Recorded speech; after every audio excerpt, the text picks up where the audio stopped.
Part 1 में आपने देखा। प्यारे दोस्तों, हम पर अचानक ही एक मुसीबत आन पड़ी है। मौसम बहुत ख़राब होने वाला है और बारिश और तूफान का ख़तरा है, तो तुम सभी को अपने घोंसले ऊपर ले जाने होंगे, ताकि अगर जंगल में बाढ़ आ जाती है और पानी इकट्ठा हो जाता है तो आप लोगों के घोंसले ऊपर ही हों। इस तरह से राजा जी के हुक्म पर सारे ही पंछी अपने अपने घोंसलों को ऊपर के पेड़ों पे ले जाते हैं और कुछ ही दिनों में ऊपर के पेड़ों पे बहुत ही सुंदर और बहुत ही प्यारे घोंसले बना के तैयार हो जाते हैं। लेकिन एक दिन बाद ही बारिश शुरू हो जाती है और बारिश 3 दिन जारी रहती है, जिससे कि पानी जंगल में भर जाता है और पानी उनके घोंसलों तक भी पहुंच जाता है। सभी पंछियों के घोंसलों में पानी आ जाता है और वो सारे के सारे उड़ के एक ऊंचे पेड़ के ऊपर चले जाते हैं। सभी पंछी एक ऊंचे पेड़ पे इकट्ठे हुए होते हैं कि वहां राजा जी का संदेश लेके उल्लू सैनिक आता है। उल्लू सैनिक उनको बताता है, सुनो, राजा जी ने संदेश दिया है। पास के जंगल में एक बड़ा पेड़ है जो हमेशा एक पंछी की बल्ली मांगता है।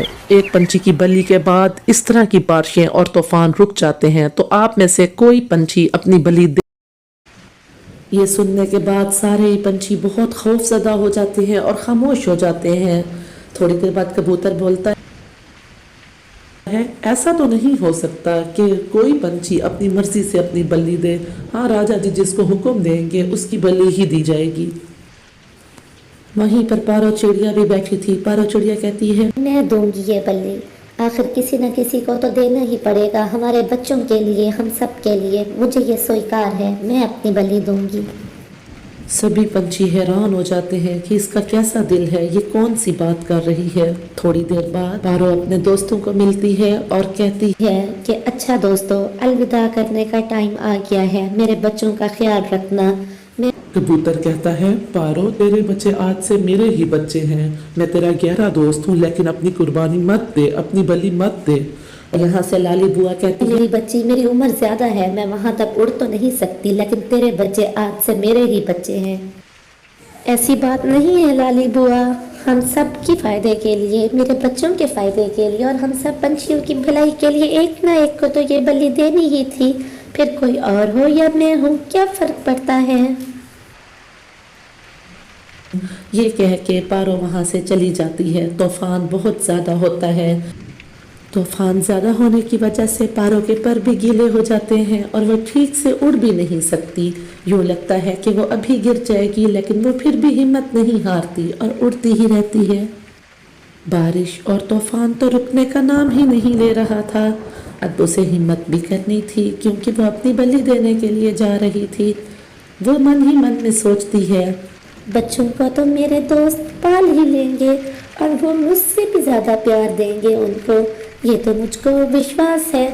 लेकिन पता नहीं वो पेड़ कैसा होगा, बल्ली किस तरह से देनी होगी,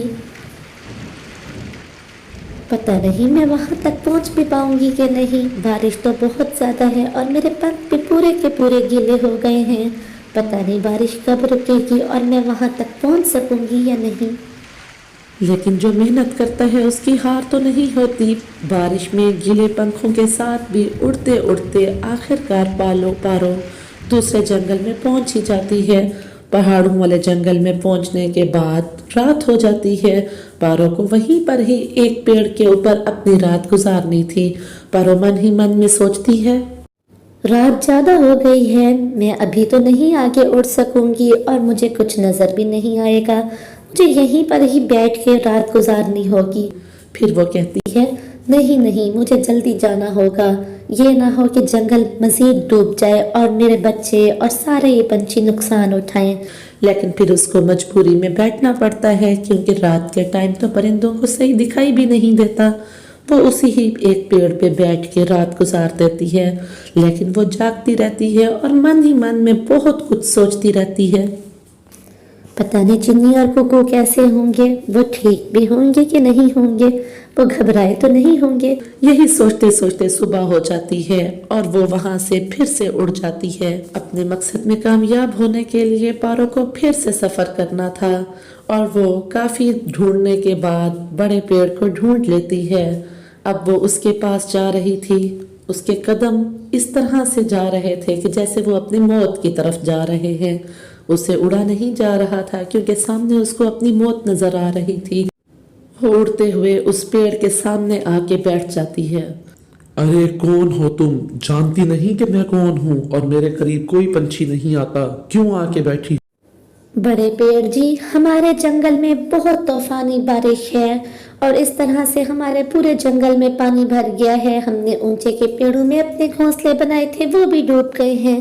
राजा जी ने कहा है कि एक बड़ा पेड़ साथ वाले जंगल में है जो कि हर साल एक पंछी की बल्ली मांगता है। उसके बाद इस तरह के तूफान रुक जाते हैं। मैं अपनी बल्ली देने आई हूँ। अरे तुम में इतनी हिम्मत है?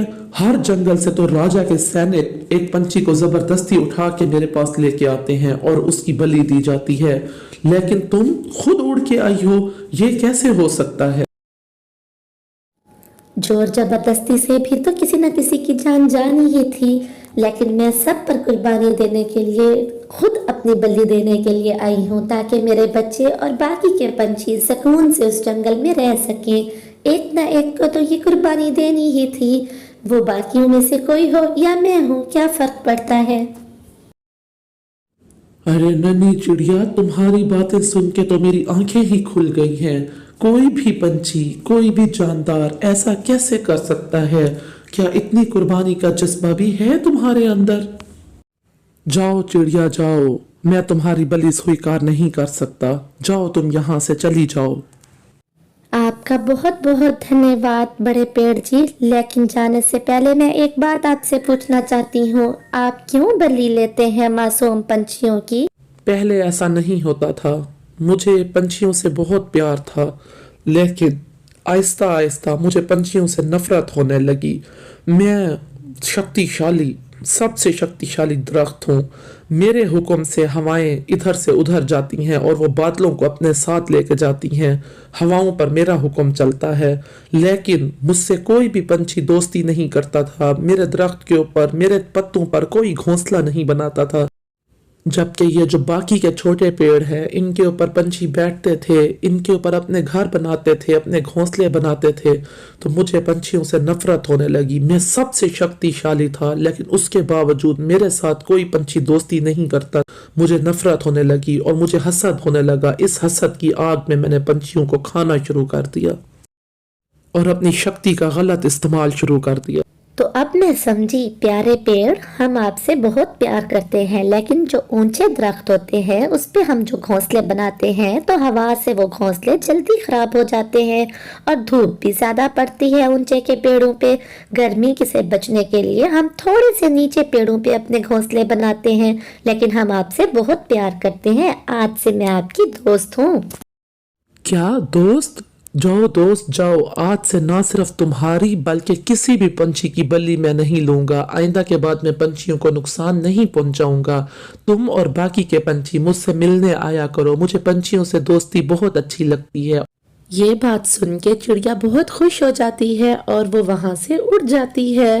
रास्ते में रात हो जाती है और रात को उसको वहीं एक पेड़ पे बैठना पड़ता है। और अगले दिन फिर जब वो अपने जंगल में पहुंचती है तो सारे ही पंछी उसको देख के बहुत खुश होते हैं। वो पूरी बात पंछियों को बताती है कि किस तरह से अब बलि का सिस्टम ही खत्म हो गया। जंगल में खुशी का समा होता है। राजा जी के कहने पे जंगल में मेले का इंतजाम किया जाता है और सारे पंछी बहुत खुश होते हैं और मेले में शिरकत करते हैं। तो इस तरीके से पूरे जंगल के लिए एक खुशहाली लेके आती है पारो चिड़िया। ना सिर्फ वो बल्कि बाकी के जंगल के पंछी भी बहुत खुश होते हैं। तो प्यारे बच्चों, हमेशा अच्छे काम का अच्छा अंजाम होता है और बुरे काम का बुरा अंजाम। अगर हम किसी के लिए अच्छा सोचेंगे तो हमारे साथ भी अच्छा ही होगा। ऐसी कहानियाँ सुनने के लिए हमारे चैनल को सब्सक्राइब करें और